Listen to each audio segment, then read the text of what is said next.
Bular odam bo'lmaydi. Hayvonlar. Kim? Sen yangi ustozmisan? Aha. Omadingni bersin. Hurmat. Bo'pti, charchamaman, ketdim. Hey, qaqqa? Ishga. O'qishchi? O'qish meni va oilamni boqmaydi. Kim yana shu fikrda? Qancha topasan? 15 ming kuniga. Qolganlarchi? Men 20 ming topaman. Kompyuterxonada ishlayman. Men 25 ming topaman. Manikyurchiga yordam beraman. Oramizda eng boyi Mirsagatov. Sen qayerda ishlaysan? Bozorda arava tortaman. Kam 30 ming pulim bor kuniga. Sizlar bu narsalarni faxrlanib gapiryapsizlarmi, bolalar? Nima? Qornimizni to'ydirmaydigan beshlar bilan faxrlanaylikmi? Balki kelisharmiz. Nimani kelishmoqchisiz? Har bir baho uchun pul to'layman. Oppa! Вот это поворот! Eng ko'p baho olgan 5 ta o'quvchiga. Kuniga 20 mingdan.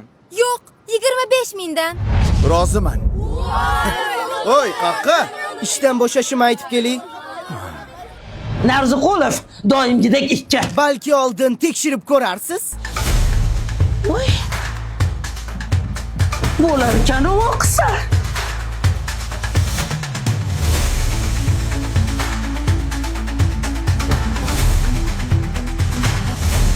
Bizga pul kerak emas.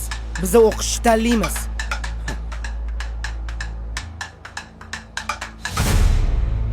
Rosa xursand bo'lsalar kerak.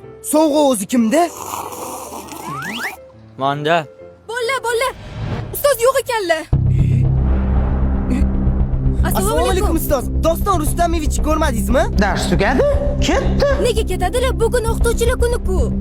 Men qayerdan bilaman? Nima men uni qoravulimanmi? Ishga ketgandir. Yana qayerdadir ishlaydilarmi? Navoiyxonadami? Boshimni qotirmalaring.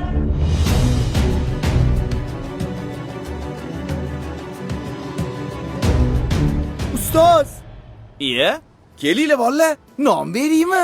O'zingiz pulingiz yo'q ekan-ku. Nimaga bizga pul bermoqchi bo'ldingiz? o'zingizni bolalaringiz bo'lib turib, nimaga begona bolalarni o'yladingiz?